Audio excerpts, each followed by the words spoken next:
Good afternoon, everyone. First of all, I should thank Ajay Krishnan and Bharat Dave for giving this opportunity to speak in this program. I'm extremely sorry I'm not there physically because of some unavoidable reasons, and I never miss an opportunity to come to Ahmedabad, especially when Bharat Dave and team invites.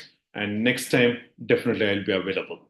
Today, I'll be talking on the mixed virtual reality, a new way of thinking spine deformity, which will be helpful both for the surgeons as well as for the patients. This software and the technology is available in my institution for the last couple of months, and I'll be elaborating my initial experience of how I utilize this technology to everyone. So, in the reality virtuality continuum, there are three words that are usually spoken. One is augmented reality, where for example, if you're moving in a real world, the you will be you hold your mobile and it will show the exactly where exactly you're going, which street, which building, name of the building, all can be displayed. The next, on the other spectrum, we have the virtual reality, where the immersive virtual environment shuts out the real environment. And what I'm showing is the mixed reality. In this, the virtual and real environment mix and interact with each other to give a three-dimensional picturization to the viewer, which will have a greater impact, especially in a surgical field, which I'll be showing.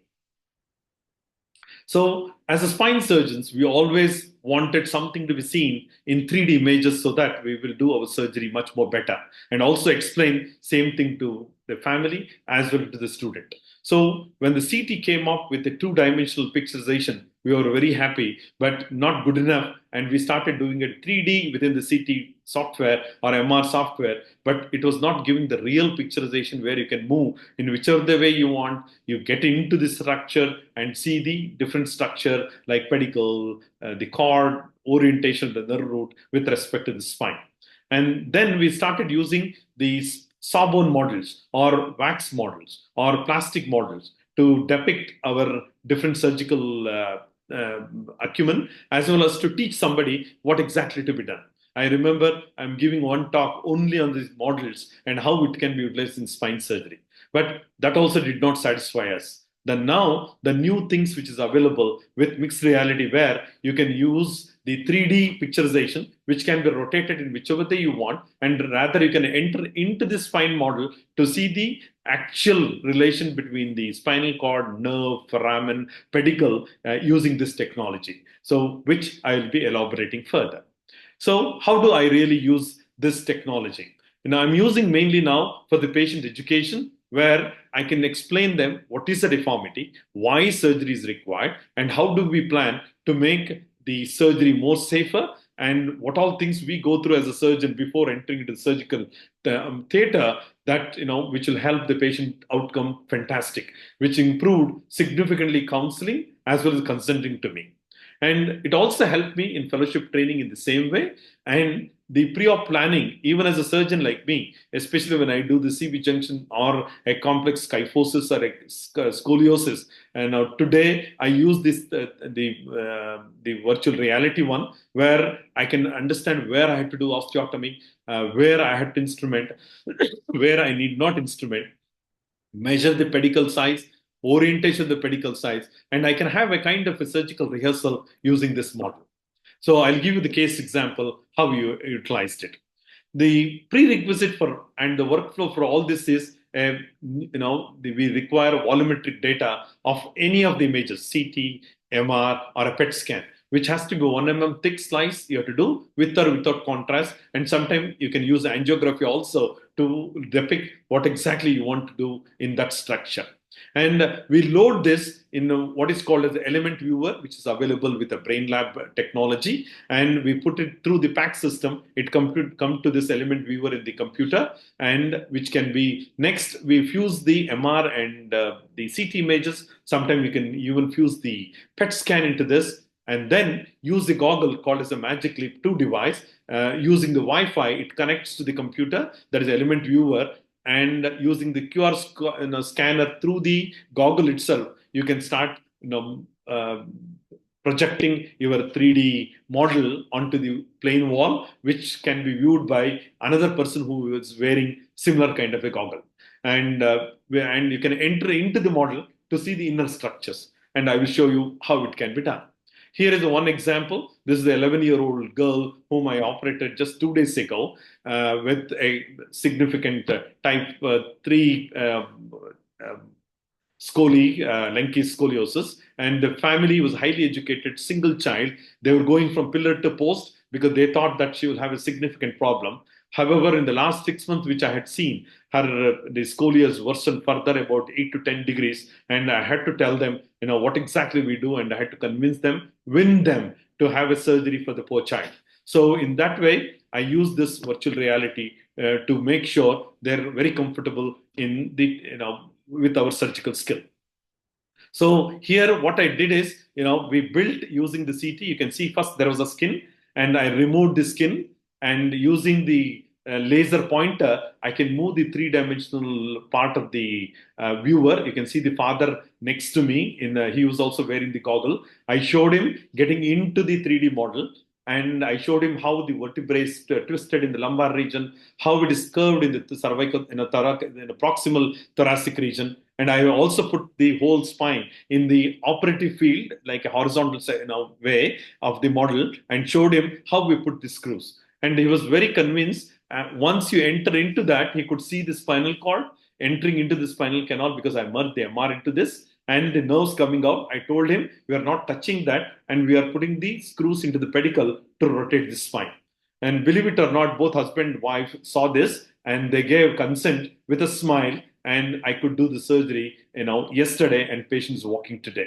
It had greatly helped the patient to understand the safety and the technological use, and completely removed their anxiety, and consenting become very, very easy to me. And the same thing, I use the teaching tool to my fellows. Once again, as I told you, I put them in the operative position, the whole model, which can be enlarged to the size of the patient, or you can shrink it to nearly about just less than 1 feet. You can show the whole model. You can zoom it, zoom out, and look at in the three-dimensional picturization. And I showed them where I do the osteotomy, and how I'll do the connective maneuvers, where will be our upper end vertebrae, lower end vertebrae, and how we'll correct this whole thing. I showed them to understand. You can see one of my the residents wearing it and looking into the whole thing in three-dimensional way by himself to understand this. And I also gave them the same tool to rehearse themselves for the pedicle measurement and orientation. They themselves marked the whole thing, and also understood at the apex how the pedicle is oriented and what should be their direction of putting the pedicle screw, especially in thoracic region. So the case number 2 is another patient of mine, 36-year-old, whom I operated 4 weeks ago, came all the way from US. She was quadriparetic, wheelchair bound, and had a bladder symptom already. And she was not at all convinced in US, about this surgery, because they were scared that she will end up on ventilator. This was explained to her in US, and this same patient I recreated. You can see the skin there, and in the skin I removed the skin. You can see the skull as well as cervical region here, CV junction.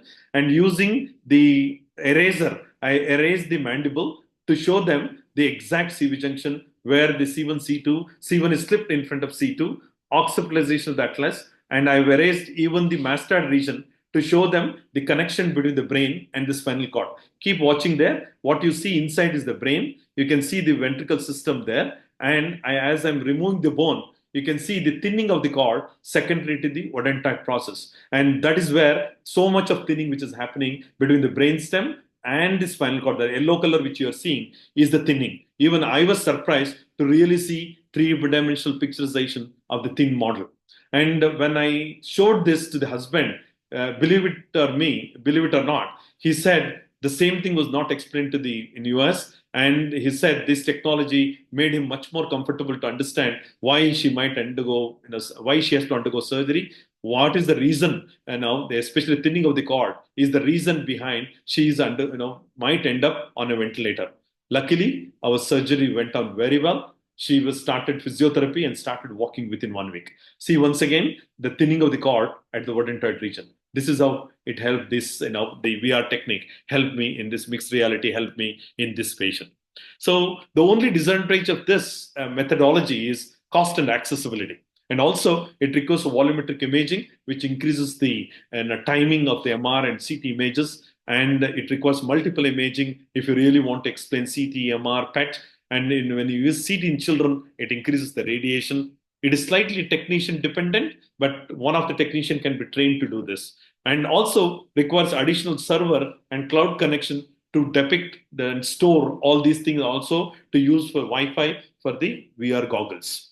So the future, I presume that using the goggle itself, visualizing any structure in 3D way, I'm sure in a couple of years I might be speaking in one of the forums about how I did a deformity surgery using the VR technique or mixed reality, where I could see the pedicle three dimensionally, or I could do the intramedullary tumors where I can view even the anterior spinal cord remaining there without causing any problem to the patient. So, in conclusion, it helped the patient, it helps the surgeon, it helps in training, and the future is beautiful where we can do 3D surgical experience in this patient. So, in that way, we are with a newer technology, it is helping the surgeons as well as the patient. Let us embrace it, modify it, and utilize to our benefit. Thank you very much. I'm open to questions.